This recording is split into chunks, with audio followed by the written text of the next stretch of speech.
Namaste, are we live? We are now live. Jerry is also here. And I think our attendees are coming in slowly. Welcome, attendees. Welcome, definitely welcome. Hi, Jerry. Hello, namaste, namaskar. Hi, Parmesh. Hello, how are you? Happy second anniversary. Happy second anniversary. Happy second anniversary. Yes, lovely day. I like your background, Jerry. I'm always surrounded by beautiful men, even if Yeah. it's It's Sunday, so it's like, you know. the holy day, isn't it? Let's keep it holy, Parmesh. Yes. Oh, I love what you're wearing. Thank you. I managed to put on just a regular t-shirt. This is just, I mean, I just woke up like this, you know. I mean, it's like. Right, of course. Sure. I'm sure you did. I said it's Zoom and all, so we shouldn't dress up too much, but. This is too much for lockdown times. Really? Parmesh. Oh, okay. This is never too much. Correct. I'm talking about myself. Yourself with all Me wearing a t-shirt. is very too much already. Okay, we are live and all, huh? So welcome to all the lovely 18. We have 19 participants now. Very good. Fantastic. And that's going to start going up more. So we're waiting for them to join in. I think, you know, everyone who's joining in, welcome. Please message your friends and tell them that there couldn't be a better way to spend, you know, Sunday, the second anniversary of the 2018 verdict. You are going to get a very, very VIP Global Shapers premiere reading of this book. You're going to have conversations. It's going to be absolutely amazing. So please tell your friends to join us like right now. And I think, should we just start in the interest of all? I think we should. All right. Oh my God.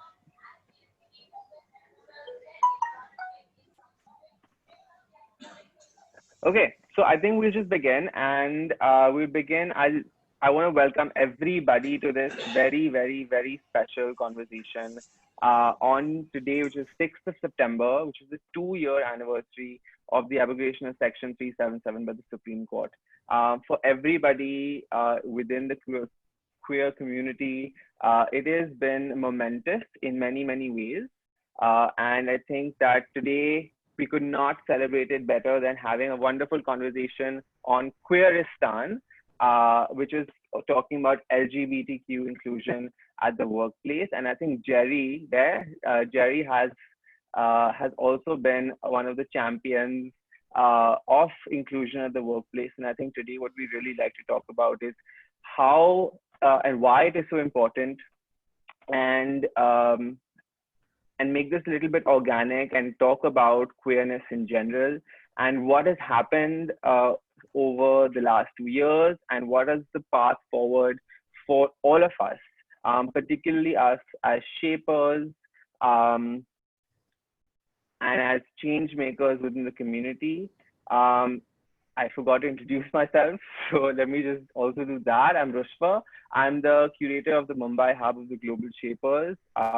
Many of you are shapers, but for those of you who are not, the Shapers are a community of change makers born out of the World Economic Forum, and who are working towards creating local, regional, and global change. And we are very proud to be hosting this event with many other hubs other than just Bombay. And I think we will take questions from all of them in the Q&A section, and there will be representatives from all of these hubs.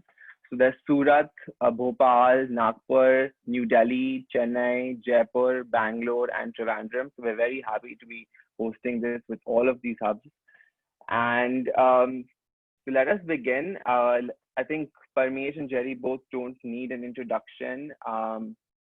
But Parmesh is the fabulous author of Queeristan and Gay Bombay. He's also the head of the incredibly award-winning India Culture Lab, something where I started I think I'm going to say career at. And I'm so proud and grateful to be able to have connected to Parmesh and have continued this connection with him, because he's been an incredible mentor to me, and I think to many queer people around the country and around the world. So thank you for that, Parmesh. Jerry, he is a champion of LGBTQ inclusion and diversity inclusion in general at the workplace across many companies, particularly now when he works at Reliance. He's doing an amazing, fabulous job there. And thank you, Jerry, for joining us for this conversation. So for the first bit, I'll just explain the flow. Parmesh and Jerry will be doing a little reading of the book, and then we're going to have a little panel discussion, which is going to be hosted by Shikha, and then we'll go into Q&As, where everyone here has a chance to then ask your question to Parmesh and to Jerry. Throughout the conversation, if you have any questions, please feel free to put your questions in either in the chat function or in the Q&A. There's a Q&A button in front of you. You can put your questions in that. So without further ado, let me hand it over to Parmesh to begin. Thank you, Rushwa. For all those who don't know what the chat function is, I've just sent you a chat message saying this is the chat function. So, you know, you can just type in your comment in the box over there. It's an absolute pleasure. Today marks the second anniversary of the 2018 Supreme Court verdict that finally decriminalized being LGBTQ in India. And it's, you know, I don't want to say we are celebrating it, because I would rather say we are marking it, because there's so much work that needs to be done. Also to understand that this is a verdict that has come after so many other verdicts on 377, you know, from the 90s onwards. But more recently, you know, a 2009 High Court verdict that decriminalized, a 2013 Supreme Court verdict that recriminalized, a 2014 Supreme Court verdict that was very progressive for our trans citizens, the Nalsa judgment, a 2017 right to privacy judgment, and also a very problematic trans act, right? So this is the context in which we are marking the second anniversary of the 377 verdict being, you know, of 377 being read down. Cautious optimism, but a recognition that in so many spaces, whether it is the law or so many other parts of society, while there has been a lot of progress that has been made, there is still a lot of work that needs to be done, right?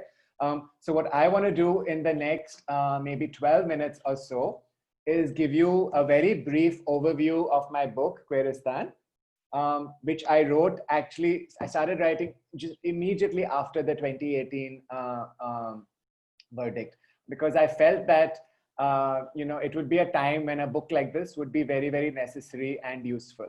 So I'm going to give you an overview of the book, but of course, you know, it would make much more sense if you went out and got yourself a copy. We're going to see if we can work with the shapers and the different hubs to get you all a discount or something like that. But actually, if you go online just for today, I believe it's on 30% discount just for today to mark, you know, this verdict, 2 years of the verdict as well. So it's actually pretty good if you go online and get it right now, because it's a very good discount right now. Okay, so a very brief overview. The book has 5 sections. I start with my own personal journey and Godrej journey as well, because that's where I've been for the past decade or so. And I do that for a bunch of reasons, because a lot of times when you write books like this, you straight away talk about why inclusion is important and what one can do and things like that. And I really wanted the readers to get a sense of what it is to be, you know, the lived life of a queer person. So I kind of tell people about my own journey, my own history, my own past, and also the journey that I took my own one company on, Godrej. And the big realization in that part of the book is, and we can talk about it later, is that so many companies, we might imagine that companies or the institutions we are part of are homophobic, but actually they can just be ignorant, and they might just not know. And one of the reasons they don't know is that because enough people don't speak out, speak up, and ask for the change that they want to see, right? So at Godrej, when I went to my boss Nisa Godrej and Sumit, the head of HR, and said, why don't we have these LGBT inclusive policies? They were like, oh, we didn't know that we didn't have them. And so we went on this journey of, creating whether anti-discrimination, same-sex partnership benefit, gender affirmation, so many things over the years. It came from if I hadn't gone and actually said, why don't we have this? Because the way, the way leadership is also structured is that most people in power tend to be cis, hetero men. Which is also, it's a larger case for diversity all the way up to the top, right? Because then you can't even imagine that there might be needs of employees which might, who might be different from you and so on. But I think the main assumption for y'all, because so many of you shapers are young, dynamic, and y'all are the future change makers of the world, right?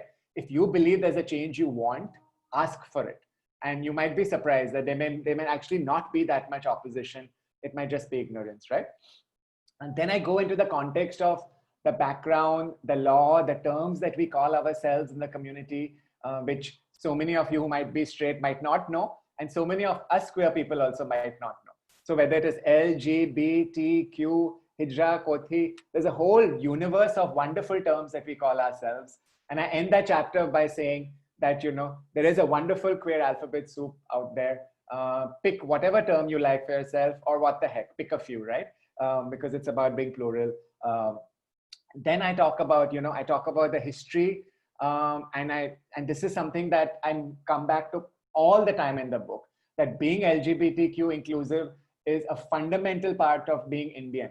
In fact, the British came and introduced homophobia into our country, and they went away about 70 years ago. 377 went away 2 years ago. It's time we pack this homophobia and send it back somewhere else. It was never part of India. It shouldn't be here anymore, right? So all these people who tell you, it tends to be older people at work or like uncles or aunties, that, this is an alien concept, this is a foreign concept. This part of the book is very much to tell them that no. LGBTQ individuals, citizens, frameworks have always existed in Indian society. And to be Indian is to be inclusive, right? And I actually take this argument forward while talking about why we have to be inclusive in our Indian workplaces as well, right? And then I talk about something, again, which is fundamentally linked to this, is the idea of family. And I reverse Karan Johar's tagline of it's all about loving your parents to it's all about loving your children.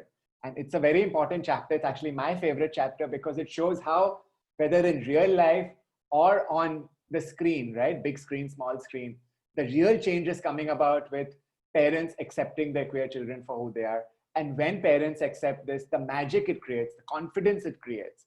And I actually take that argument ahead in the second half of the book when I say that companies need to act like accepting parents. So this idea of in loco parentis is something that I say that companies and our organizations need to act as well. What does it mean to be a good Indian parent? To accept your children. What does it mean to be a good Indian company? To accept your queer employees and create spaces for them to flourish and be themselves, right?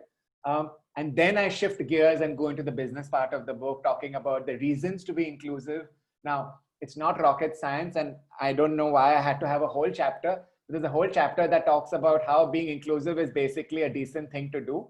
And in these times, you have to have a chapter on decency. It's kind of telling. It's a no-brainer because for any reason, 4 to 10% of the population is queer. But even if there was like one queer person in your entire population, right? We want to treat everyone the same, and that's like decent behavior. And for those who might be skeptical about decency or say, okay, it's a decent thing to do, but so what? Then I give them real reasons. And I think since you all are, part of the World Economic Forum and kind of, my experience with WEF, and I'll tell you about it, is they tend to be like money-minded and little businessy. Certainly the main WEF. I think shapers are like more diverse. So these reasons are for y'all, right? It makes you more money. I talk about how the global LGBTQ economy is $5 trillion, trillion. The India's queer economy is $200 billion with a and things like that, and how, so if any shapers on this call are like, I don't know if I want to be LGBT inclusive, you want money, no? Come take a bit of this $200 billion pie, leave your prejudice on the side. And while you join us on this journey, you'll realize how silly your prejudice was in any case, right? And so there's other reasons to be inclusive, whether it's, enough data now that shows that being inclusive makes you more innovative. Certainly it helps you attract more talent.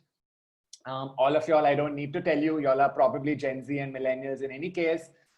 So, a lot of, Gen Z millennials want to work with companies which have very good values, whether it is protecting the environment, whether it is standing up for human rights, and whether it is about being LGBTQ inclusive.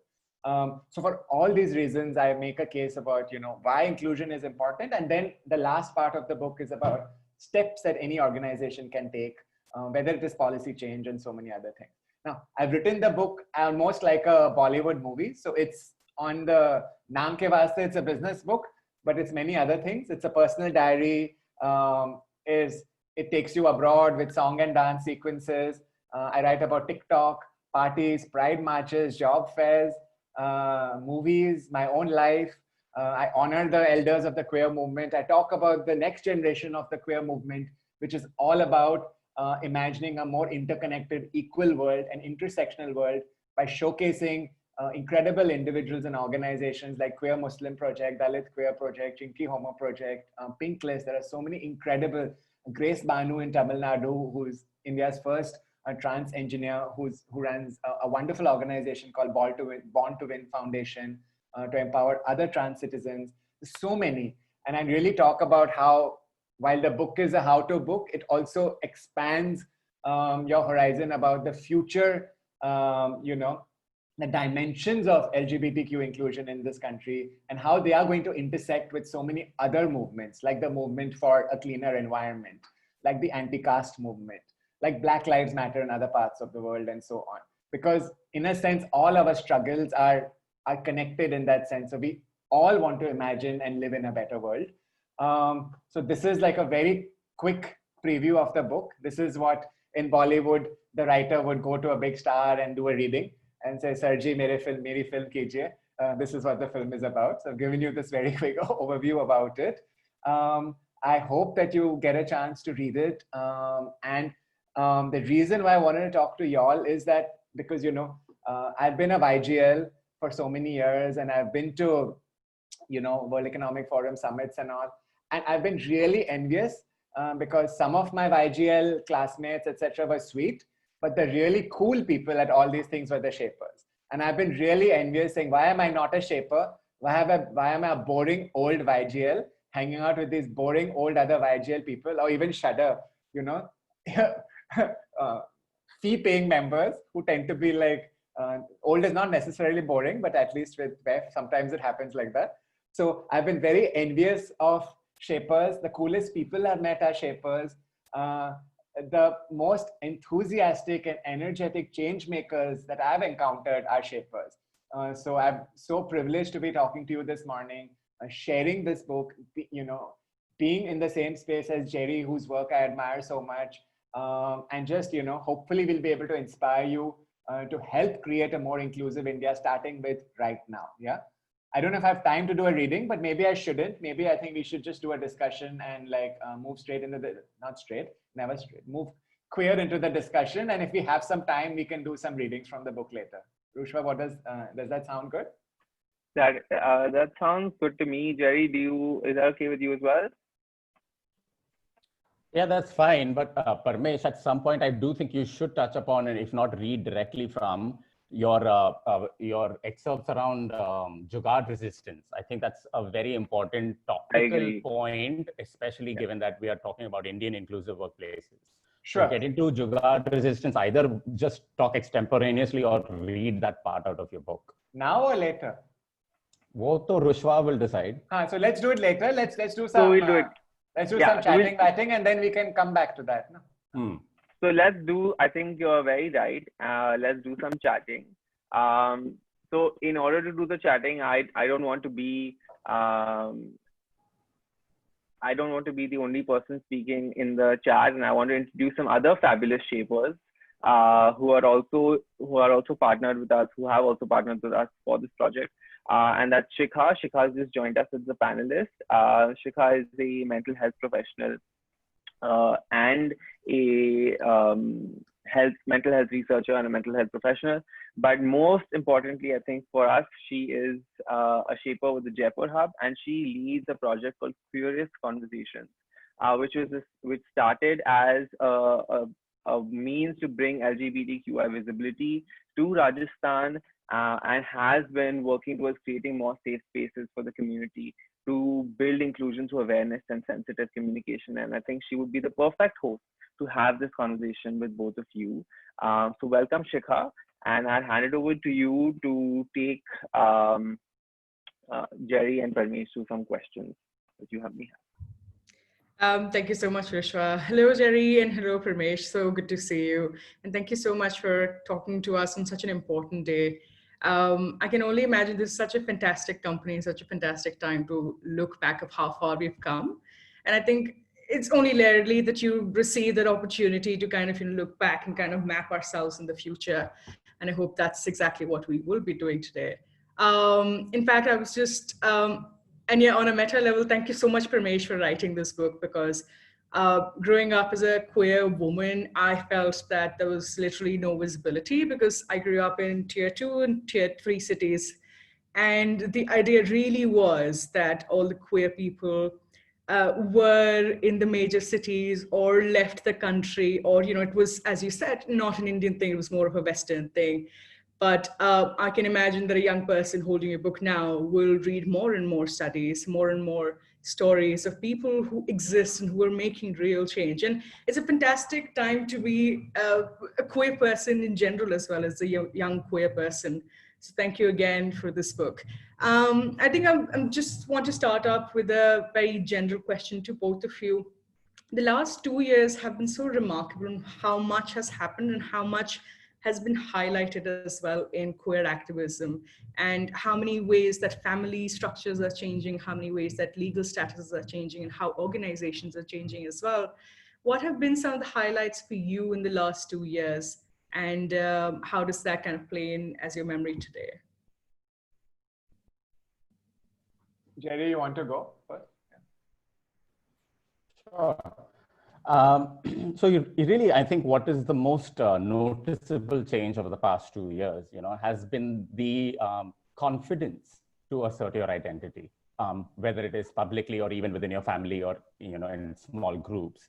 The confidence to be able to come out publicly, because there was a certain sense of stigma that just kind of descended from the idea of criminalization, right? And so when a law criminalizes you, it's not just that you're illegal, it also therefore kind of bleeds into the sense of this is something weird, or this is something immoral, this is something dirty. And so there's always that stigma associated with it. So regardless of how well you may have adjusted yourself with your identity, you would not have had necessarily the confidence to come out. And there's no reason for all queer people to come out. I mean, that's not the point. But the point is that there is that moral stigma that we all carried along.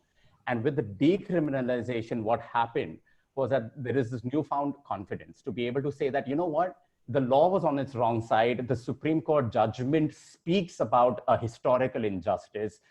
There is a line in the judgment that says history owes an apology to us. And those are such empowering lines to a young queer person growing up in a country and realizing that, wow, there was actually nothing wrong in me. And actually, I'm not bad and there's nothing immoral, but it is just a social stigma that I had to deal with.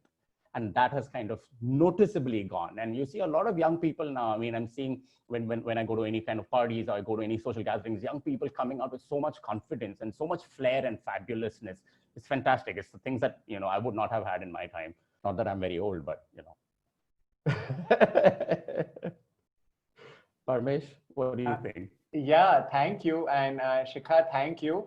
And I'm going to start answering by just thinking of your own opening remarks, right? I think some years ago, it would have been very, very difficult for any young queer person in, in a smaller city to have the confidence that you have, for example, to say so comfortably and, with such confidence that I'm a queer person in Jaipur and so on. But over the past few years, I've been seeing so much, go to Lucknow for Sanat Kada and I'm having coffee with a bunch of fabulous lesbians, two of which are a couple, two of which are living. I mean, it's just right, you know, you go to Jabalpur, and I have a friend in Jabalpur who's driving around confidently on his scooty. His father is buying him mascara, and his father knows that he likes MAC mascara and not the other one.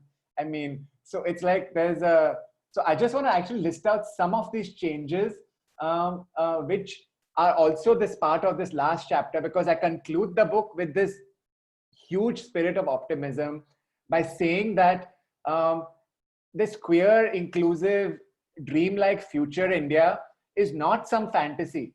We are already creating it all around us. And it's this, you know, it's what I lovingly and affectionately call Queeristan. And it is happening all around us, right? So I want to start by looking at the changes through what you said, right? So many small town queer events, Raipur Pride March in Chhattisgarh, right? Awadh Queer Literature Festival in Lucknow. Regional organizations like Zukia in Assam, Yaol in Manipur. New physical spaces. You know, Gauri Sawant is building an incredible space called Aicha Ghar in Maharashtra. Manvendra, Prince Manav is building an incredible home for senior queer citizens in Rajpipla in Gujarat, right? New online spaces as well. So these are physical. I told you earlier about Dalit queer, Chinky homo, queer Muslim. So many incredible online spaces working at intersections of queerness and other identities, right? Multiple ways of defining Indian queerness, whether non-binary or hijra or koti, right? I mean, again, just 10 years ago, I also had no idea. But today, a young person growing up has an entire lexicon from which they can examine and choose and see which term fits. It's so empowering when you find a term that fits how you feel inside, right? It's incredible. So many foundations coming up, whether it's Keshav Suri Foundation, Solidarities and others. New archives, and this is also very, very important, right? Kamra and Bangalore, older ones like Varta and Calcutta, because we now are at a moment where we need to like archive our queer history. And here it's also very important, as I mark in the book, which stories are not being told. So LBT histories have not been told as much as, you know, histories of cis gay men. You know, Dalit queer histories have not been told as much as, you know, histories of upper caste or upper class queer folks, right? So I'm really excited at some of this new archiving which is coming up, which can actually talk about the multiple queer histories that we've always had in our country, right? Parents coming up, whether it's Svikar and all, so much visibility in terms of books and movies. Some of the most exciting queer literature has been by, it's LBT writing, right? Whether it's a Revathi who writes her own autobiography, or someone like Hansda, who's Adivasi and queer and who writes, you know, My Father's Garden. Hansda is from Jharkhand. Maya Sharma's 2013 book, Loving Women, talks about, you know, being lesbian in underprivileged India. So many queer champions. Duti Chand, who comes out as a lesbian icon and goes direct to the cover of Vogue. And so many, I think we're seeing the beginnings of an interesting political engagement as well, right? So we have Disha Pinky Sheikh, who is the spokesperson of Vanchit Bahujan Aghati, which is Prakash Ambedkar's party, you know, who happens to be trans. We have Apsara Reddy of the All India Mahila Congress. We have politicians speaking up. So schools which are being progressive. So I look at the past few years as this ocean of positive change. This is not to say that there are not fundamental issues on the ground. For majority of queer people, life is still a struggle. And we have things like the Trans Act and all, which are unacceptable in its current format. But in this context, also, there has been so much change, right? So I'm going to shut up now because I tend to talk a lot and I want you all to tell me ki bus, you know, because I'll keep on rambling. So just say, haan bus now, Parmesh. Thank you so much for that answer, information, Jerry. Actually, that's you ended at the right point, because that's what I wanted to also kind of direct the next bit of the conversation to. What are the major challenges that we're facing right now? Of course, there are still quite a lot of personal challenges that people are experiencing in different parts of the country. And especially with the Trans Act that you've already mentioned, that is going to be a major thing to brace up to, and also resistance that's going on, and already litigations are going against us. And Grace Banu, as you mentioned already, has been one of the people who's leading against the Trans Persons Act. But what are the major challenges that we need to kind of immediately just kind of look at right now and plan ahead for the next 2 years, let's say, or next 1 year as well, as short as that? Jerry, you say I've spoken already too much. Okay, so the way I see the challenges facing us, I think our biggest challenge, and I think this is something that the COVID pandemic has really revealed, our biggest challenge is that our acceptance does not go deep enough. I do feel that even after 377, and despite all what Parmesh has listed out and the kind of cultural movements happening in the country, our acceptance is at best tokenism, or we are also now finding a lot of resistance and reactionism. So I think that is coming up much more severely. So just like a few days ago, I think I watched an interview of a politician in the government who essentially openly said that he disagrees with the government, with the Supreme Court's judgment. And if it were up to him, he would pass a law to reverse it. So I do think that while we have won the battle in the courts, we have not won the war, so to speak. And I don't want to use such masculine aggressive language, but the idea is that our work is not done. At best, what we see with corporates or we see with other groups or with people generally is a tokenism, is a kind of lip service. Oh, wow, very pretty, nice. But my son, if he was gay, then that would be a problem. You know, when it hits home is when the real challenge and the real truth emerges. And I think, so therefore, I mean, law and legality is one conversation, but I would like to focus on the conversation about people and our own truths within. Have we become deserving, or have we made ourselves deserving for others around us to be true as they are, full selves as they are in front of us? And I think that is a challenge where we have not reached yet. Am I the person at the workplace? Am I that manager at the workplace that engenders an ecosystem or an environment where people can be fully true to themselves in front of me?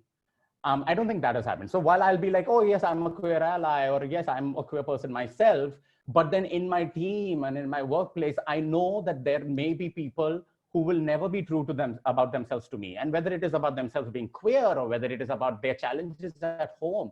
See, what COVID has revealed to us is that we are really bad at accepting diversity. We are really bad, you know, when we're sitting in our homes, completely alien, in alien environments, in environments that we don't know about of the other, we're constantly suspicious. Are they doing their work? Are they online? Are they like, if off camera, what are they really up to? So why is there suspicion? Because there is no trust. Why is there no trust? Because I have not become trustworthy. I have not become somebody who the other can fully trust, be open and be vulnerable to. And if you can't be vulnerable to me, then there is no way in which acceptance can be engendered in that relationship. And if there's no acceptance, there's no trust, then there's just absolutely no conversation about inclusion. There's absolutely no conversation about any kind of productivity or work for that matter. That's the same thing that happens in families as well, right? So your parents might become PFLAG champions, but then when it hits home, when their child is the one who's gender fluid, says that I want to transition, and that's when the real challenge begins. And that's when you really have to confront your own prejudices and biases. And I think that is an ongoing struggle. The legality can happen, laws can continue to happen, and there are very eminent and competent lawyers and activists fighting that case. But I think as shapers, as community members, as all of us in workplaces, in family ecosystems, we have to engender changes of vulnerability. Can we have more vulnerable people that feel safe, both at the workplace and at homes? Yeah, that's completely right. And which is why, you know, even in this book, in the past few years, I fluctuate between, you know, exuberance and despondence every day. I thankfully land up on the side of optimism more often than not, and that is completely because of, you know, the young people or people like the young people, you know, as part of this session as well, right? Who give you so much hope. But yeah, there's so much work to be done, which is why the work of, you know, the media is so important, which is why what Neeta, you were saying earlier, right? You're an educator, you're an author, you're a climate leader, you're a mentor, you're an ally. You know, as an ally, if you can speak up for queer people, if you can, you know, show up for queer people, if you can help empower this kind of change that Jerry's talking about, I mean, this is how changes happened all over the world, right? because queer people, we are 4 to 10% of any population. So we are there.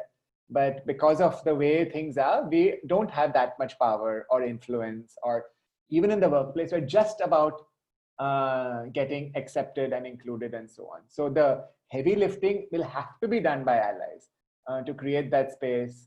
And if you see, already in our country, so many of the queer champions have been allies. My boss, Nisa Godrej, is not queer, but she has understood that, she's made that link between what does it mean to be a woman leader, and so she's made that link between, say, gender and LGBTQ rights, and says that if I'm fighting for women's rights, I have to fight for LGBTQ rights and so on. I'm an ally, I'm a champion, right? Ram and Srini, the two co-founders of Pride Circle, which is an incredible consulting company. They do job fairs, etc. Ram is queer, Srini is straight, but Srini was bullied as a child, and he was, victimized as a child for his skin color. And he just grew up feeling that, it's so terrible to be bullied by others. And so when he saw LGBTQ colleagues at his workplace being bullied, he made a direct link between his own experience and that of his LGBT. And he said, I am an ally and I'm a champion. I'm going to stand up for queer rights, right? So we need to create this world where where this is mainstream, normalized, where inclusion becomes a practice. We're going to need all of you to join us, and especially all of you shapers, because you all are literally the future. So yeah, Jonathan is saying chat settings are set to only panelists, so other participants can't see what other people are sharing.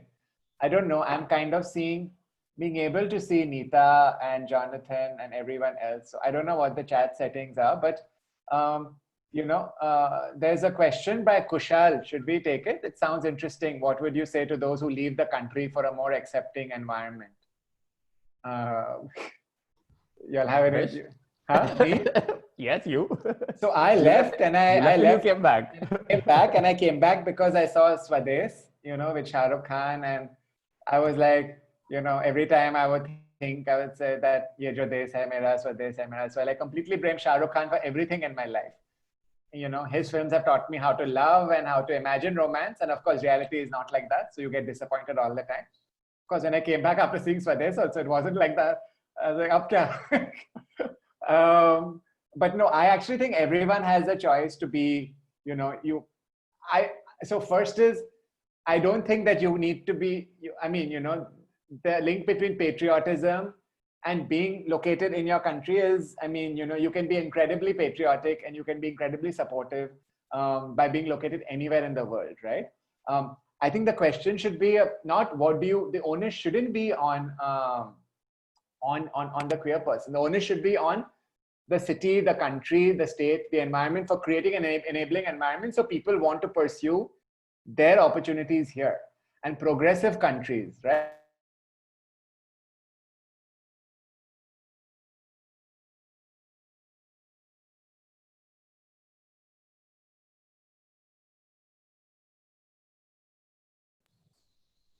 Is Parmesh still speaking? Because I think Parmesh has frozen.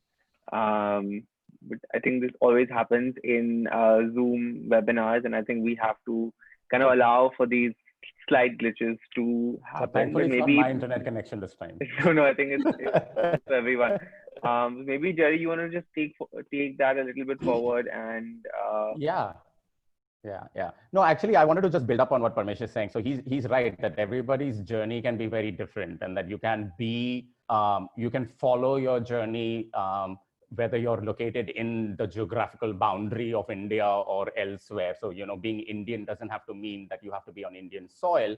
But at the same time, what I would add to that is that not everyone is called upon to be a messiah, right? Not everybody has to go save the world.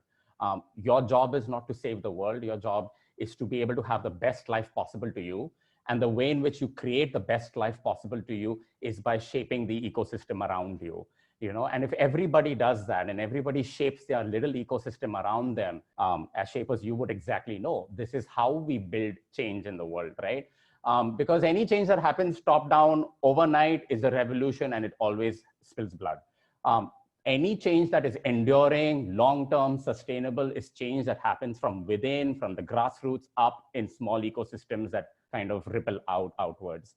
So I do think that you have to find your journey, your purpose, and how do you shape it around you in your ecosystem. So I would want to create a society in which I would love to live in. So what are the ways in which I go about doing that? So I think that is, so it doesn't have to be that you have to be in India to do that, or you have to be abroad to do that, or anything of that sort. It's about, can you create your little pockets of beauty and gentleness and acceptance and inclusion, and then that kind of ripples across. Which actually, I think, I want to actually also connect that to the other aspect of what Parmesh was saying earlier in terms of allyship. Let's also remember that queer rights, or any diversity segment rights and emancipation of any minorities or any diversity segments, always will have repercussions, positive repercussions for all human beings, for everybody. So allyship does not mean that this is their issue that I am allying with. It definitely has to mean that I am an equal stakeholder in this emancipation project, that it will affect me. That it will affect me when you expand the degrees of freedom to any minority community, everybody gets that freedom. So for example, let me just give you a very minor example. In the LGBTQ community, in our history, in the 1980s, AIDS and HIV research was highly stigmatized, and it was completely off the radar for any government or any kind of medical association or scientist to really invest in. It was considered to be the disease that belonged to the gay community, right?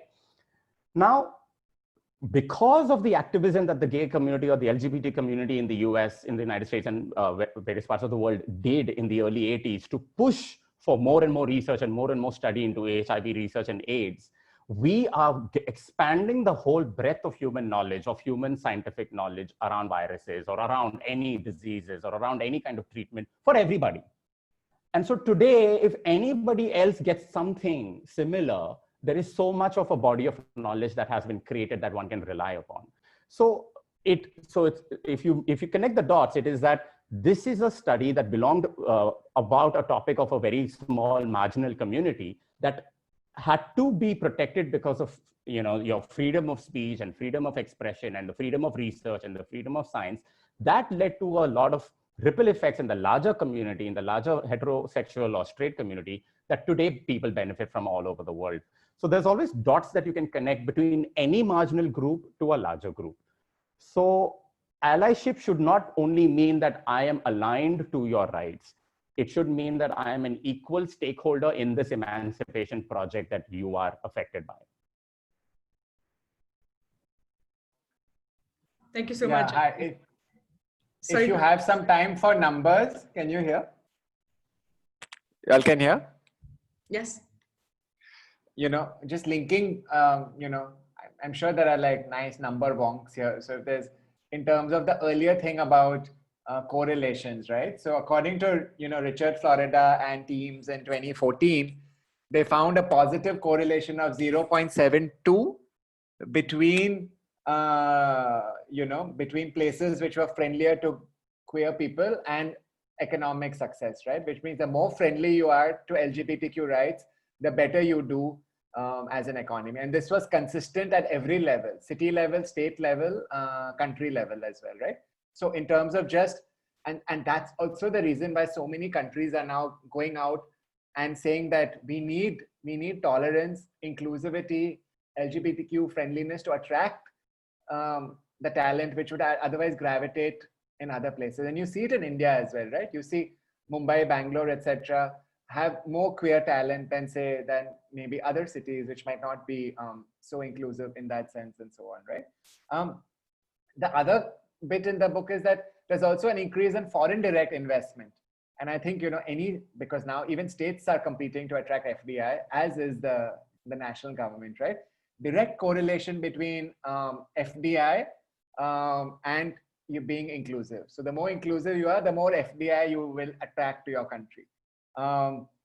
In states which have specific laws that prohibit discrimination against LGBTQ people, and this is a study from the US, those states receive 8% more patents and 11% more patent citations than states which don't have these laws, right? Which means that scientific research is the output of those states is higher than those states which don't discriminate, right? And likewise with work-related global migration. So to answer that question, why should anyone not seek the best place that they want to be in the world for themselves if they can? So the onus should be on the economy. I mean, if Canada wants to attract great talent, Canada is going to try and say, talented people come to us. The onus should be on us as a country to say, talented people stay behind, don't leave. Help India's economy. And a great way of doing that, countries have realized, is by saying, we will create the atmosphere here for you so that you don't want to leave. You can be the best version of yourself here. And I think so I'm excited by Kerala, by Chhattisgarh, etc., right? Because they are understanding, because maybe they've read these reports and they've said that even within India, let's attract the best people to our state so that we can innovate in our state, right? It's interesting.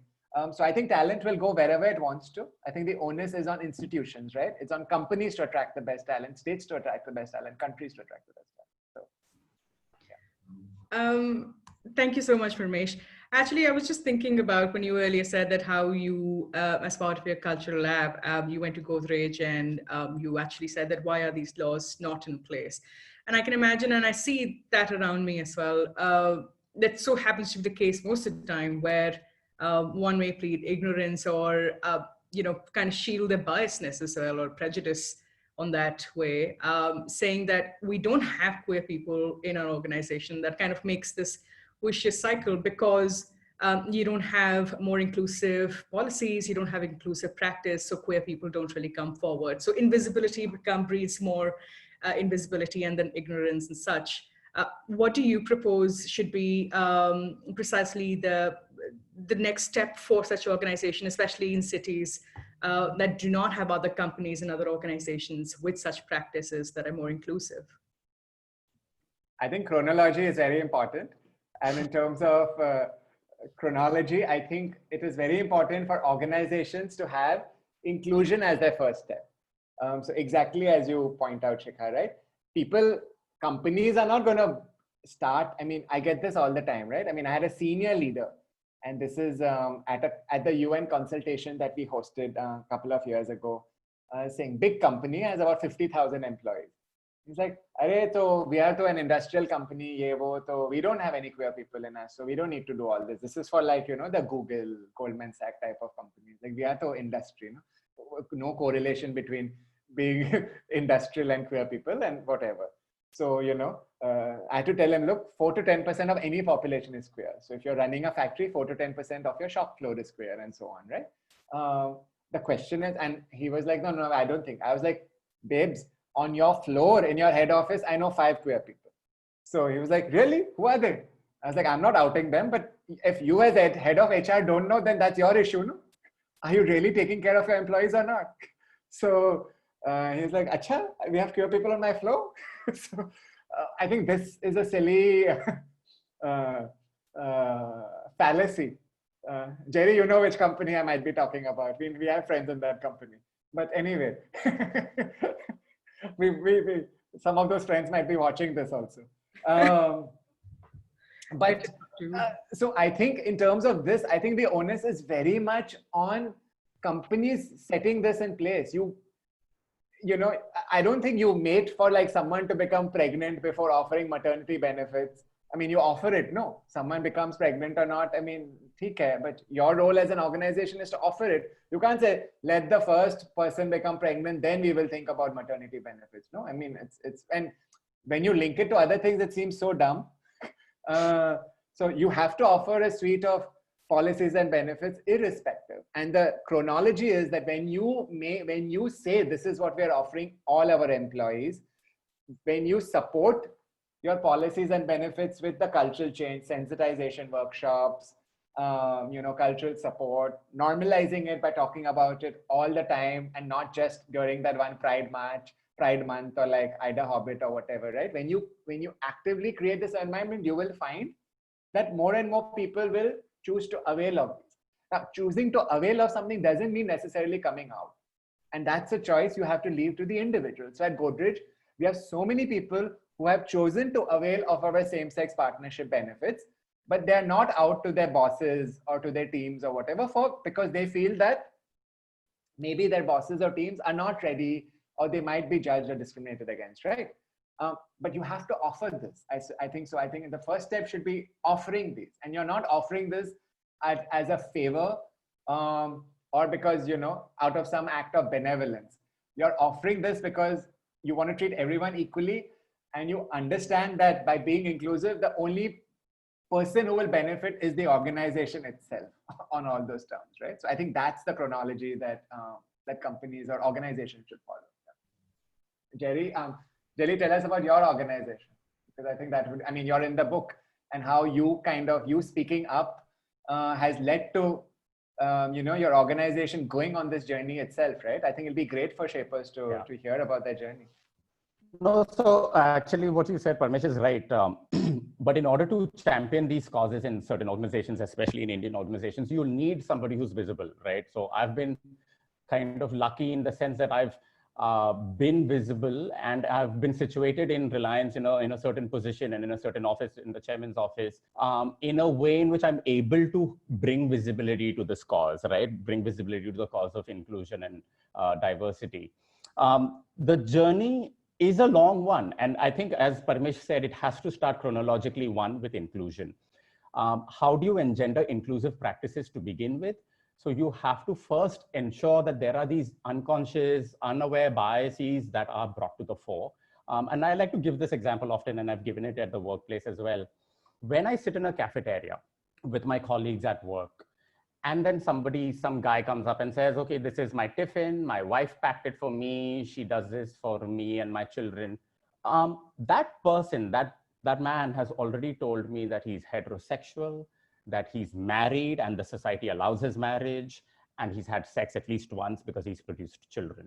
So at the workplace, this person has flaunted his sexuality to me completely unaware by just sitting with me in the cafeteria and opening his lunchbox.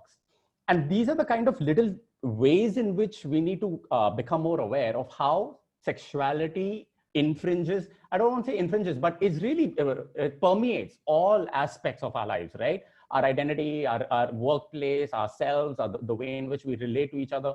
It is part of our identity. Sexuality is definitely a core part of it. So long as we're not aware of that, we won't go down the journey of inclusion. Inclusion won't begin without the awareness. So the first question that people will ask you is, why do you need inclusion at the workplace? Why do we need to have this topic of LGBT at the workplace? How does that matter? How does that help you do work? And what I had said earlier about the COVID pandemic, you're finally realizing that you did not have inclusion skills. You did not have diversity awareness skills. And so today, when you're sitting remotely on these virtual platforms, you don't know how to deal with that colleague who's living in an environment that is so alien from you. Maybe that colleague is in a gay relationship with their partners living at home. Maybe that colleague is in an unsafe environment at home because that colleague is queer. But you will have no awareness of it because you have not made yourself somebody who someone else can trust and be vulnerable to. So these are the conversations that I'm able to at least have at the workplace. I'm able to champion, I'm able to bring up, given the position I'm in. And Parmesh has mentioned this in the book also. When 377 got read down 2 years ago, I was so happy to have received the message from the chairman's office saying that, you know, big win for you, Jerry, congratulations. That level of leadership, endorsement and validation and visibility, frankly, goes a long way in how much faith you have in an organization and in how much faith you have in the organization's journey along with you in this inclusion journey. So I think step one is that. I think step two is expanding your behaviors of inclusion. So what do I mean by that? I think in every meeting, you have to designate somebody who will disagree with you. And this has to become a systemic point. You have to have a devil's advocate. Somebody that disagrees with your points of view, somebody that disagrees with your proposals, your ideas, not just because of creativity and productivity, but for you to be able to deal with difference, deal with disagreement. And that kind of pull and push is what will finally engender some sensibility of inclusion, the ability to tolerate and eventually reach acceptance. You have to have somebody who's different from you. And this has to become a systemic practice in the organization. And I think finally, from an individualistic perspective, do things that you typically would not do. read books that you typically would not have picked up, such as Queeristan. You don't have to be gay to read Queeristan. Watch movies that you typically would not have watched. When was the last time, if you are straight, if you're heterosexual, when was the last time you watched a queer movie? If you're a gay person, when was the last time you watched a movie about lesbian women? It's that way in which, if you do not push yourself to expand and explore and expose yourself, you will not be sensitized to diversity, and therefore you will not be able to go into an inclusion journey. So I think these are the ways in which I personally try to champion inclusion and diversity, given my role. And I think this is what I've been doing in my organization and even in the other talks that I give in other corporates. One is a systemic approach, and then one is an individualistic approach. And both of them have to go parallel. And as Parmesh said, you also have to have that whole framework, a policy framework around you in an organization to give you that endorsement and validity. Thank you so much. I think one of the questions that was repetitive among shapers and something that we wanted more clarity on, and of course that's something we've touched already, is the question of allies and what makes a good ally. We've talked about some important things to be careful of. One is that you mentioned, Jerry, the whole problem with tokenism and the bandwagon. And if you're going to be an ally, you have to identify the ripples and how that how that implicates on yourself. And Parmesh has talked a lot about the importance of allies in his book as well. And I do believe that there's a proper structure to the book that gives almost like a guideline version of how to go about. So if we can just clarify, as young people and global shapers who are definitely working on intersectionality of many things. So in every hub, we work on multitude of projects. For example, in our hubs, we're working on LGBT issues, environment, and gender. So with considering this intersectionality do we have, what would be your recommendation of people who are starting out and keeping this intersectionality in mind as well? Who is that for? Both of you, but I would love it if you start. So to start off by reading the book. So that would be a really good step. I think to start off, we're having these incredible chats in the chat box, and I think it's very important. So Kajal, that your questions, for example, or Jonathan's questions, and all these are questions that come up all the time as well, right? So I think the starting point should be creating a space where you can have these conversations with, with respect for everyone, because people, have assumptions, people are ignorant, people don't know. But I think the starting point should be very much equality. You want to create an equal workplace for, for everyone. So I think the starting point should very much be at a very basic policy level. How can you just make sure that you have a non-discrimination policy, benefits for everyone, basic things like, gender affirmation and so on. And then you can do everything else, because when people are discriminated, they need to actually have it on paper that there will be recourse, and then everything else. But just to start, I think you need to have, very strong policies that protect LGBTQ individuals and their rights, give them the same benefits as everyone else. And also, if they are harassed, there is recourse. So how do you widen POSH, for example, right? And at the corporate level, to say sexual harassment can happen to any gender, and this is what our POSH policy states for this or whatever, right? So I think the starting point should be a policy, but policy without cultural change will remain, as we said earlier, right? As Jerry said earlier, it's a law which has changed, but unless it is practiced in society, we're still going to see the same kind of discrimination.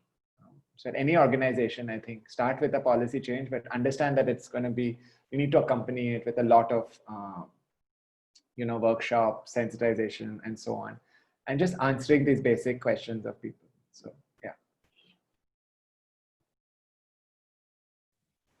Thank you so much, Parmesh. Jerry, would you like to add to the question on allies? I think I kind of touched upon it earlier, but I think I'll expand. See, the idea of allyship, again, I like to look at everybody as involved in the inclusion project, which is why what do you mean when you say you're an ally? It means that you are someone who's in the norm, the normative, and then you've allied with a marginalized community. And I don't think that reflects reality at all. Every one of us is a minority, every one of us. No matter how you dissect yourself, you will have so many identities that will make you a unique you, regardless of, regardless of the cliche that we are all unique and we are all different. Regardless of that, whatever identity you take upon yourself, you will be different. And so the Emancipation Project is everybody's project. And I think, for example, let me just draw a parallel between feminism and queer rights. The thing is, feminism and queer rights are both towards the same project of demasculinizing society to a large extent. I mean, especially with the whole toxic masculine element that has really taken over society. We're seeing that in the discourse on social media. We're seeing that in the cases of police brutality and the aggression of systemic structures.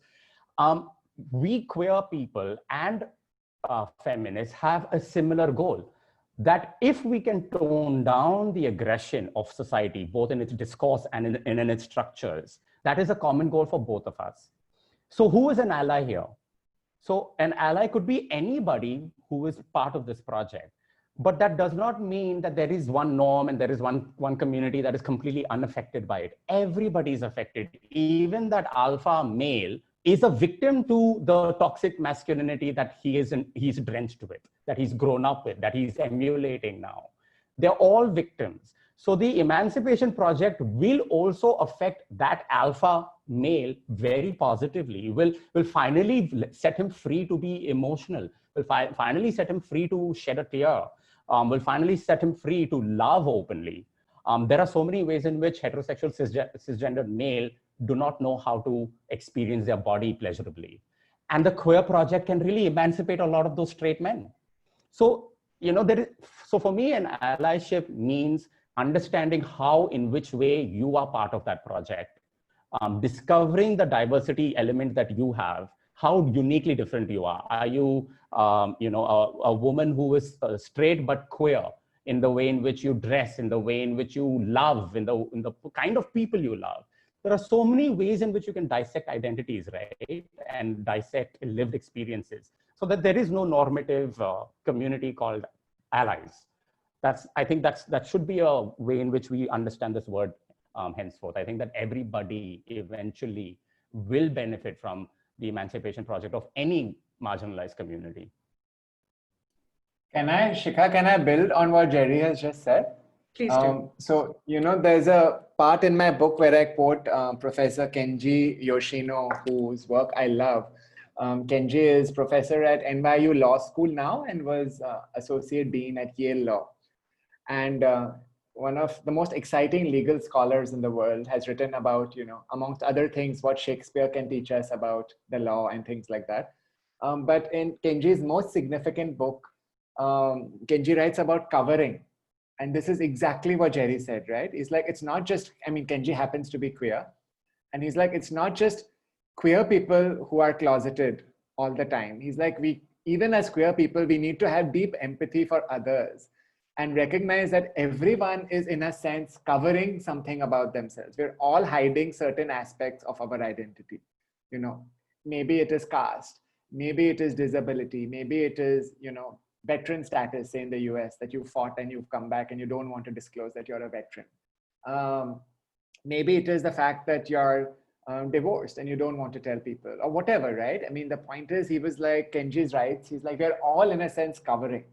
So to expand on what Jerry is saying, the larger queer project, or I would say the larger humanitarian project, because this is not just queer or not queer, should be, can we create spaces where we all don't have to cover vital parts of who we are, where we can all, again, going back to what Jerry said earlier, show our vulnerability and trust it to others, and in turn receive their vulnerability, with that same kind of trust and affection. I think we will create better families for sure, better educational institutions and better workplaces, and overall a better society, right? When we understand.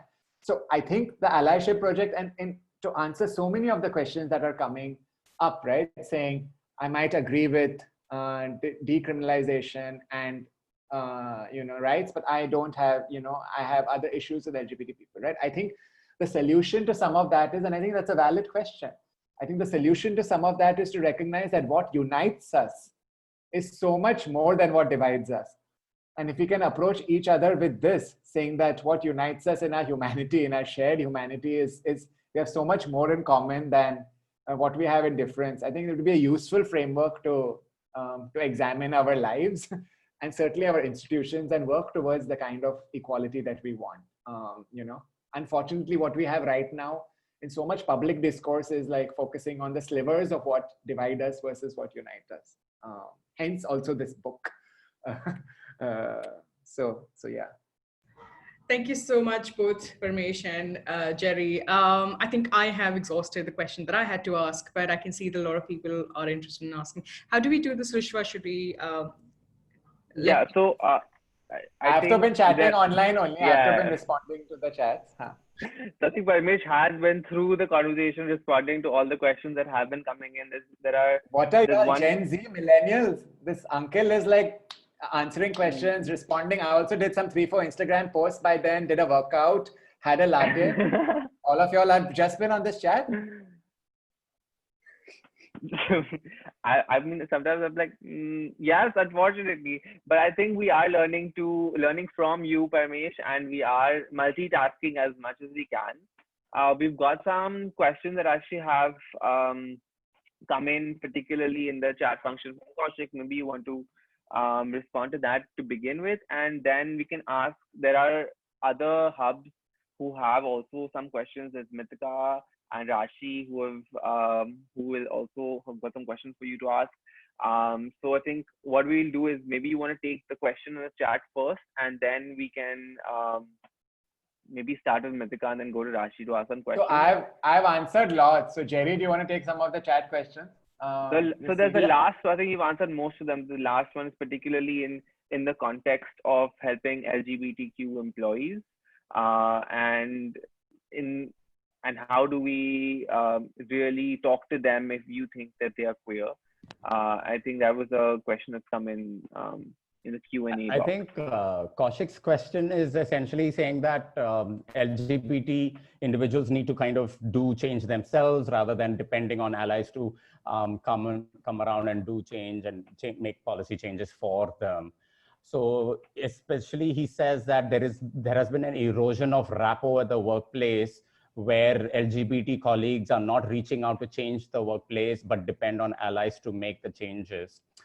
See, my response to that is that in any society or in any ecosystem, there will always be this hierarchy of privileges and powers, or it even comes between individuals, it comes between groups of individuals, it comes in any kind of society. And it is incumbent on the one who is more powerful, who has more privileges, to be open, gentle, and generous with it, and to actually pave the path. And especially with LGBTQ individuals, what happens is we are typically an invisible identity. As Parmesh said, a lot of us cover, a lot of us can pass, and a lot of us will not necessarily be obviously queer. And so therefore, we need to know that you are actually safe for me to open up to, that you have changed your ecosystem and your environment in order for me to feel safe to come out. So actually the onus is, continues to rest upon what you are calling allies, or the straight community, or a normative workplace, to change its policies and to change its ecosystem in such a way that I don't need to cover anymore, and that I can come out. And hence, once I've come out, then I can join you on this journey of making changes and making a more beautiful workplace or a beautiful environment to work in. But the onus rests upon you. It begins on you. You have the privileges and the powers. You are the fish in the sea, and we are the ones on the outside. If you want us to dive in, you have to assure that the sea is safe, essentially.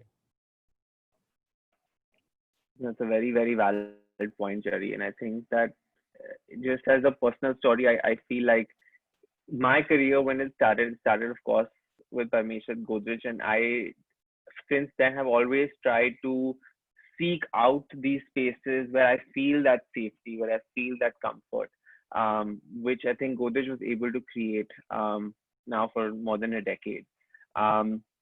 but I think that I don't want to hog up too much time with questions, and I didn't want to be the focus of asking these questions. I want to hand it over to Medhika to maybe ask some questions from Mumbai, and then Rashi from Bangalore to ask some more questions from there. Thank you, Rushva. Thanks, Jerry. Thanks, Parmesh. This has been truly insightful. There are a lot of points that I'm actually noting down in my diary on the side, because these are things I want to be mindful of in the future. I actually have a couple questions. I honestly have a lot. I'm going to stick with a couple right now. One is about sort of generational acceptance of this conversation, right? Do you feel in a workplace, millennials are more receptive to change or more receptive to inclusion or conversations around that compared to other generations? If not, or if so, could you give an example of a personal sort of conversation you've had which is difficult to have at a workplace, but you felt was important to have to address inclusion and move forward? That's one. And the second one is sort of futuristic. I'm wondering whether you feel post-COVID, because of either work from home or polarization that is created in isolation, do you feel the workplace culture will evolve to be more inclusive, or how would you address these sort of cultural changes moving forward? Okay, so very briefly, even if you look at the numbers, certainly attitudinal changes are very, millennials, Gen Z, more and more, in all the surveys are way more inclined towards being more, inclusive in their attitudes, so than previous generations, right? So it's just, this is how, for a lot of young people today, it's a no-brainer, it's a given. They have queer friends, they're watching, whether it's TV, whether it's web series, etc. They're imagining a world in which a lot of these things are not issues. So clearly, I think younger generations are more inclusive and not. Having said that, it would be limiting to paint older generations as not inclusive, because one has found, again, in my own experience, as well as of so many others, things surprise you. So I think while you can generalize with trends like this, also there are other, like for example, people assume urban India is more inclusive than rural India, whereas there are incredible stories of change and acceptance from rural India. People assume people with education are less biased than people who might not have an education. But I can tell you that some of the most bigoted comments I have heard have been from people with HBS degrees. And some of the most progressive comments I have heard have been from non-English speaking people who understand that love is love and things like that, right? So, but having said that, I think, yes, millennials, younger people are way more attitudinally in terms of that. To briefly answer your COVID question, I think, yes, I think it is going to be an imperative now. What used to be maybe a cherry on the cake before is now the entire cake, because I think companies realize what is this new normal, first of all, right? And a world in which uncertainty is the norm. Now, who can deal with uncertainty? How do you get teams that understand how to deal with uncertainty, right? You have to have diverse teams. You need to, if everyone around the table is looking like you and sounding like you won't be able to innovate in terms of products, services, future needs that may come up. You won't get it by having the same kind of team. So I think what COVID has accelerated the process of D&I and made it completely mandatory for companies who understand this. For companies that don't and continue on their own slow pace, I think it is guaranteed that they will fail and die. Bus. So, Jerry. There's hard to add to anything what you've said, actually. You said it correctly. Companies that don't cope with this change and don't adapt will fail and die. And it's not just COVID, it's finally realizing that as we move towards, a digital world, a digital economy, highly digitized spaces, democratization of power is just one thing, but there's this whole other aspect of the fact that there are so many noisy voices that will come at you. That is diversity. Diversity is now at your fingertips. It's on your phone. It's on social media. It's going to confront you at all points and all times. And you have to cater to that. You have to be not just tolerant, but you'll need to know how to leverage that. You need to leverage the diversity of voices, the plethora of the marketplace of voices is what I would say. And then use at your advantage in business or in products or in creativity. And the only way you will know how to do that is if you've already accustomed yourself to dealing with diversity and inclusion on a daily basis, on a workplace basis. So yeah, if you can't deal with diversity, you can't deal with the digital world. You will not be able to deal with this VUCA world. That's constantly volatile and uncertain and complex, ambiguous, constantly changing. That's digital. Digital is, you never know when the next big scandal, scam, story might break out, or a revolution might break out. You just don't know. That's the nature of digital. It's complex, it's ambiguous, it's essentially what we call diversity, right? So diversity poses these challenges to you. And if you don't know how to deal with it, if you don't have the skills of inclusion, you will, as Parmesh said, not survive, really, you'll die.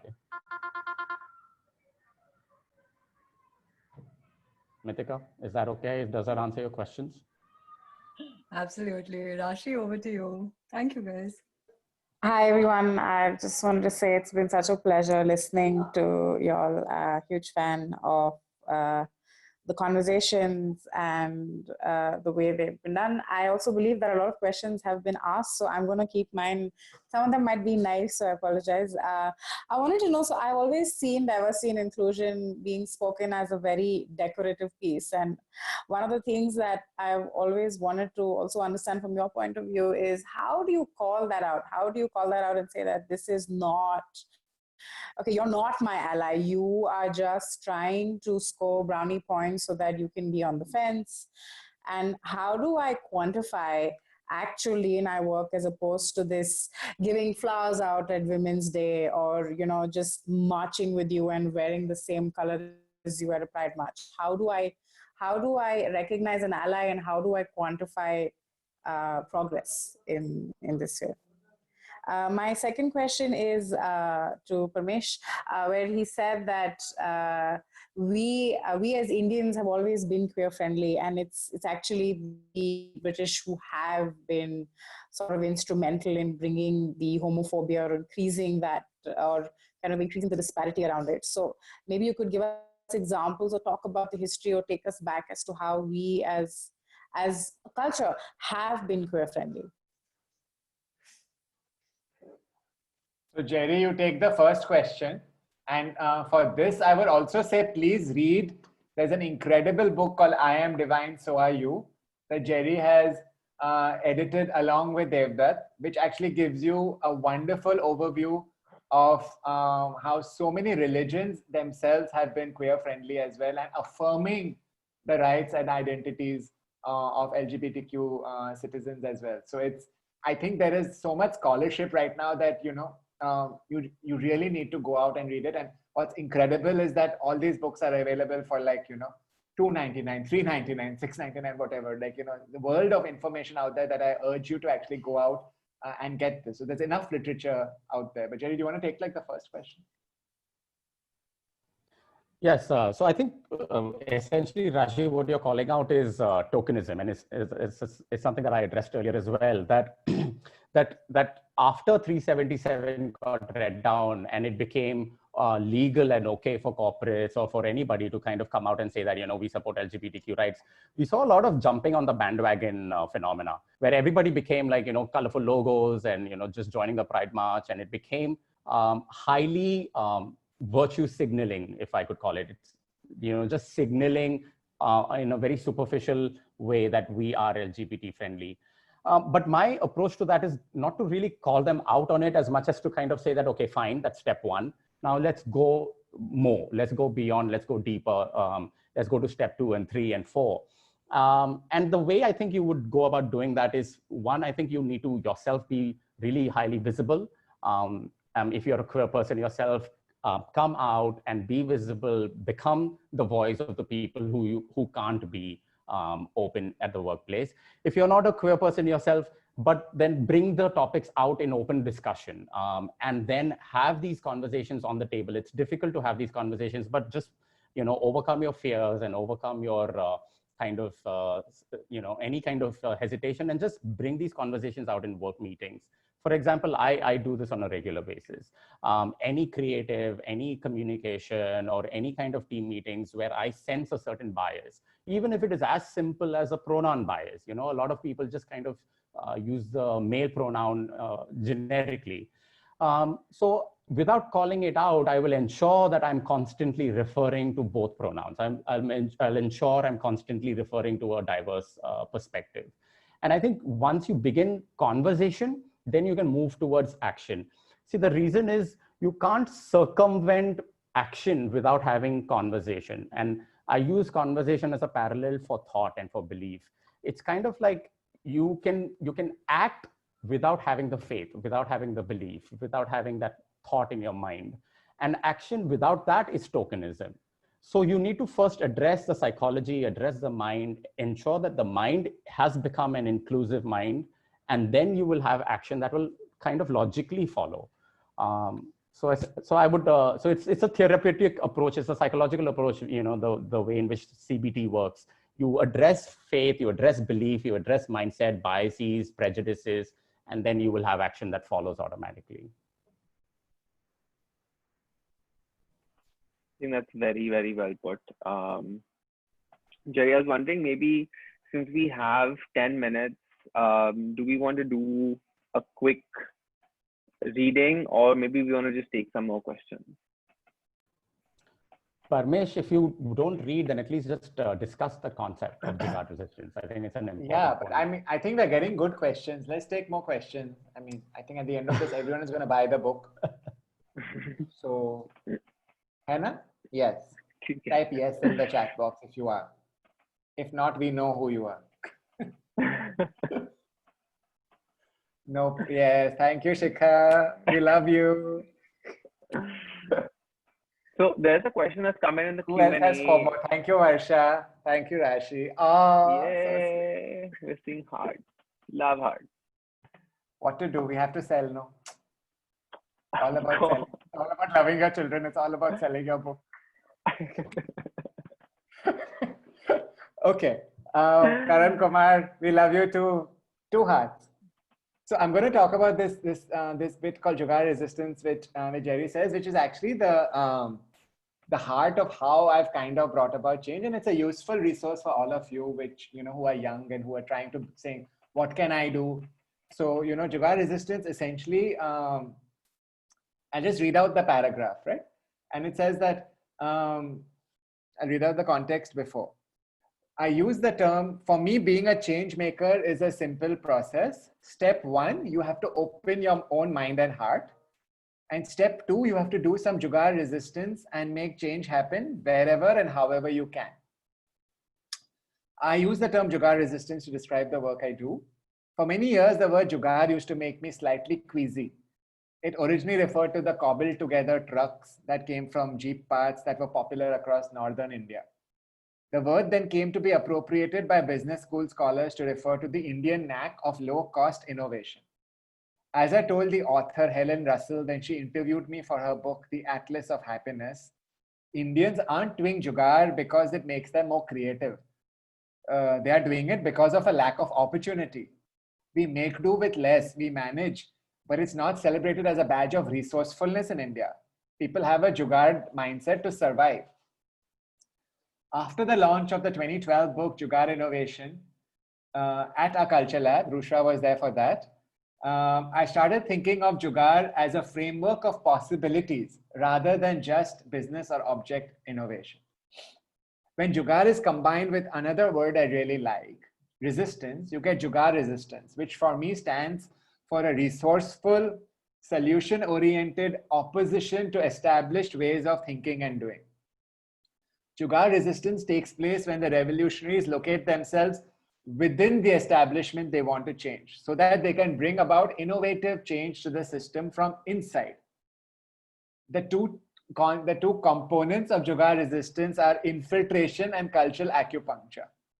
So I talk about cultural acupuncture in another chapter, and then I talk about how I've kind of infiltrated the corporate world. And I think this is important because a lot of people really think the people who bring about change will be the lawyers or the NGOs or the government or whatever. And people also think that everyone has these silos. The government will govern, lawyers will do law, NGOs will do change making, and we are in the corporate world, we'll make money.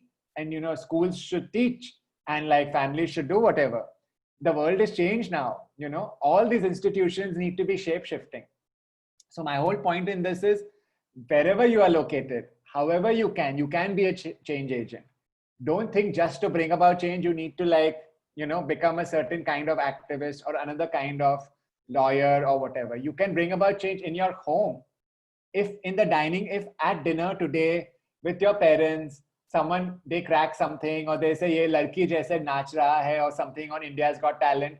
When you say, no, Papa, what does that mean? What does it mean, ladki jaisa naachna? Naach to naach hota hai. Ladki jaisa or ladke jaisa naachna kya hota hai? I mean, that itself is jugaad resistance, right? Because you are using your position within the family to talk about change. If someone in your college says, dude, that's so gay, I mean, you can say, hello, what is so gay? And why is it funny? And I don't find it funny. I have friends who are gay, and they are gay in multiple ways. There's no one way of being gay. So what does it mean, that's so gay? Does anyone say that's so straight? To me, that is jugaad resistance, right? When you ask your company to bring about change, whether you are queer or not, about a policy, because you understand that it matters, right? So I'm saying jugaad resistance is something that I want all of you as shapers to do. You don't all have to join politics or the or the NGO space or anything. I mean, it's good if you do, because these spaces also need change agents, but you can also use wherever you are to bring about change. And that's the whole point of the book, right? Jerry is doing it from within capitalism, right? At Reliance. And likewise, I'm doing it at Godrej, and so many other people are, right? I mean, we all, in a sense, our aims are the same, right? We want a better world, but we are using our node wherever we are to kind of imagine and create it. So, yeah.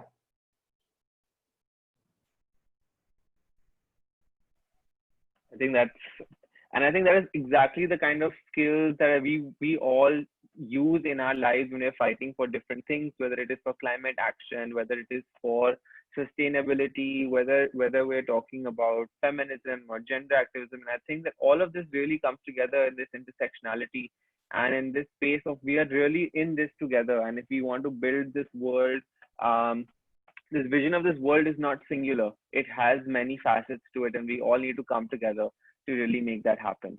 So I think that we couldn't have found a better way to close this conversation than this talk on jugaad resistance. And I think that as shapers, maybe what we can do, and I hope that we can all reach out to you and see how our hubs can maybe take this conversation forward into action, because I think that it's very important for us as young people to not just have conversations, but have these conversations translate into action going forward.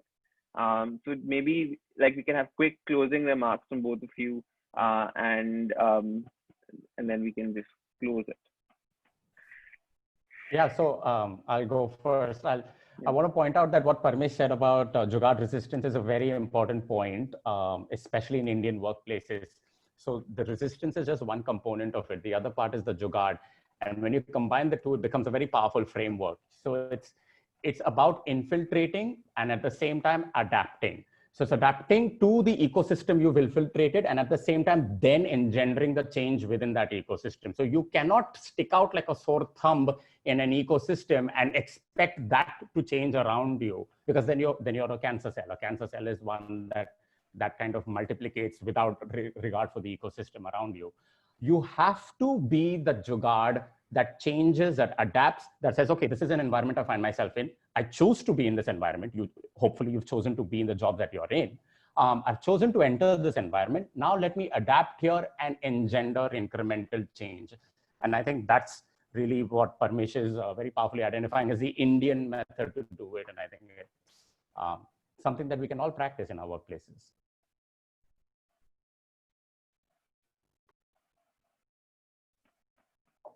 Yeah, no, my closing remark would be just that, y'all are really the future.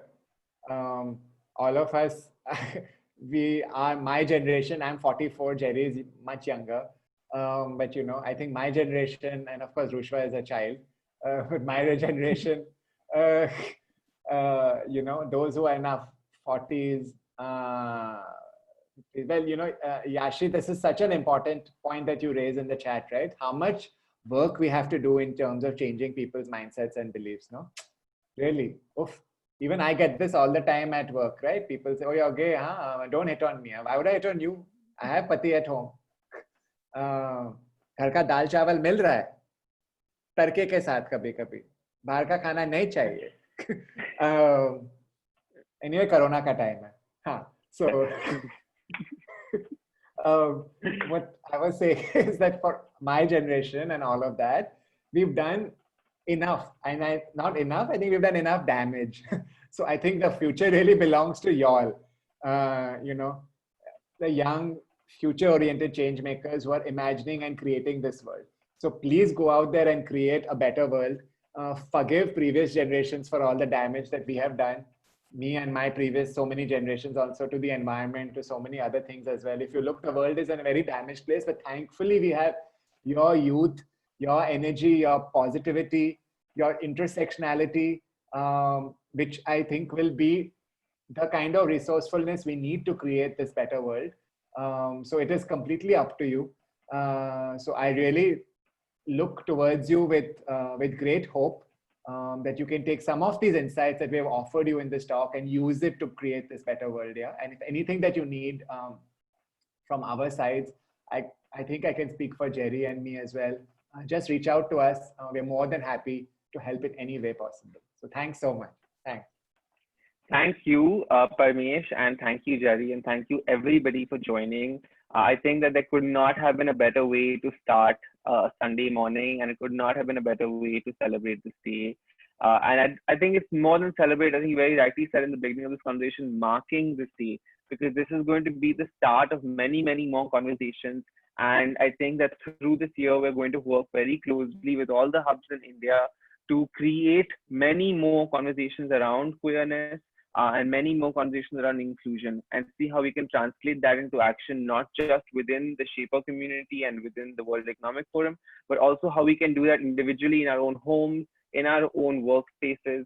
And I think that's when we can really have the magic happen and see that world that we're trying to build come to life.